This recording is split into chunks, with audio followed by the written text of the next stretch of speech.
যাবে না। জানো তো, মা এসেছিল, তাই ভাবলাম যে নিজের হাতে কিছু বানিয়ে খাওয়াবো। মা তো ছোট থেকেই আমাদের আদরে যত্নে বড় করেছে। মায়ের জন্য আমরা কি বা করেছি? হ্যাঁ, আমরা না পড়াশোনায় খুবই ব্যস্ত ছিলাম। সেই সময় মায়ের একটু টুকিটাকি কাজও করে দিতে পারতাম না বা করতাম না। যেহেতু মায়ের কাছে আছি, তাই মায়ের টুকিটাকি কাজগুলো করতাম না। মা বললেই মা মুখের সামনে সবকিছুই যেন খাবার জোগাড় করে দিত। যেটাই বলতাম সেটাই রান্না করে খাওয়াতো। এখন জানো তো, বিয়ের পর মনে হয় মা যে এত বড় সংসারটা কিভাবে না সামলাতো।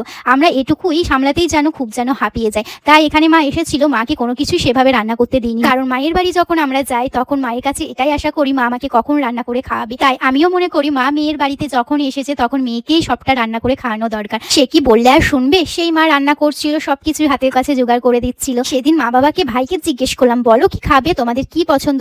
যেহেতু জানি ছোট থেকে মা বাবার ভাইয়ের কাছে সবার কাছে একসঙ্গে রয়েছি, তো কি খেতে পছন্দ করে না করে, কিন্তু আমি জিজ্ঞেস করলাম। তখন বাবা মা উত্তরে বলল যে তোর যেটা ইচ্ছে সেটাই কর। কারণ মা বাবা জানে মেয়ে বেশি কিছু রান্না করলে কষ্ট হবে। জানো তো, বাবা পিঠে খেতে খুব ভালোবাসে।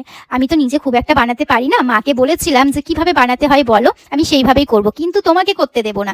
মা সেই হিসেবে আমাকে বলে বলে দিল। আমি চেষ্টা করছিলাম এখানে পিঠে বানানোর। তাই এখানে ভাজা পিঠে আর গোলা রুটির মতন এই পিঠেটা বানাচ্ছিলাম। বেশ খেতে ভালো হয়েছিল, কিন্তু না একটু শক্ত শক্ত হয়ে গেছিল। যেহেতু ফার্স্ট টাইম ট্রাই করছি, তবুও কিন্তু মা বাবা বলেছিল খুব সুন্দর হয়েছে, ফার্স্ট টাইম বানিয়েছিস তো, আস্তে আস্তে সব শিখে যাবি, একসময় গিন্নিমা হয়ে যাবি, তখন আর জিজ্ঞেস করতে লাগবে না, তখন তুই শাশুড়ি হয়ে যাবি। ছোট থেকে রান্না বান্নায় সেরকম আমার অসুবিধা হয় না, কারণ আমি পড়াশোনার পাশাপাশি ঘরদোর গুছিয়ে রাখা, মায়ের পাশে বসে রান্না দেখা, সবকিছুই কিন্তু আমার জানা ছিল, শেখা ছিল। কিন্তু আমি কখনো না সেভাবে রান্না করিনি বাড়িতে। হ্যাঁ, মা কেনই বা আমাকে রান্না করতে দেবে বলো? মারা তো মেয়েদের কষ্টটা সবই বোঝে। মারা কখনোই বাড়িতে রান্না করতে দেবে না, কারণ মা জানে বিয়ের পর মেয়েকে রান্না করে খেতেই হবে।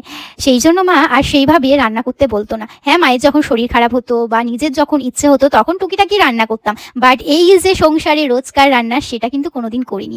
কিন্তু বিয়ের পর না আমার সেরকম অসুবিধা হয় না, কোনো কিছু কাজেই হয় না। সত্যি কথা বলতে আমার মনে একটাই জোর আছে, আমি কিছু রান্না না জানলেও, সেটা না পারলেও ঠিক আমি পেরে যাব, কারণ আমার চেষ্টা আছে। এই যে তোমাদের সঙ্গে গল্প করতে করতে দেখো এখানে কত রকম পিঠে বানানো হয়ে গেছে। ভাজা পিঠে, সরু চুকলে পিঠে, আশকে পিঠে, কত কি পিঠে বানিয়ে নিয়েছি। তার পাশাপাশি এখানে লুচিও করছি, আর মাংসও হবে, মানে মাংস কষা। যেহেতু মা বাবার জন্য আমি এটুকু তো করতেই পারি, কোনোদিন রান্না করিনি বলো বাপের বাড়িতে। আর এইটুকু যদি আমি মা বাবাকে নিজের বাড়িতে না করে খাওয়াই, নিজের বাড়ি বলতে শ্বশুর বাড়ি বা বরের বাড়ি বলো, সেটাকেই নিজের বাড়ি এখন ভাবতে হবে। সো আমি মা বাবার জন্য এখন লুচি বানিয়ে নিয়েছি, আর লুচিগুলো দেখো একদম ফুলকো ফুলকো হয়েছে। এসব বানানোর সময় কোনো ক্লান্তি নেই, সত্যি বলছি। কারণ মা বাবা এসেছে, ভাই এসেছে, প্রচুর আনন্দ হচ্ছে, প্রচুর, মানে মন খুলে আমি যেন একটা আনন্দ ফিল করতে পারছি, যেটা আমি প্রকাশ করতে পারছি না। আর তোমাদের সঙ্গে অনেক ভিডিও শেয়ার করবো, পার্ট 2 এ তোমরা অবশ্যই দেখতে থাকো, অনেক ইন্টারেস্টিং হতে চলেছে। আজকের ভিডিওটা এই পর্যন্তই ফ্রেন্ডস। তোমাদের আজকের ভিডিও কেমন লাগলো অবশ্যই জানিও। নেক্সট ব্লগে খুব শীঘ্রই তোমাদের সঙ্গে দেখা হচ্ছে। আজকের মতন টাটা, বাই বাই।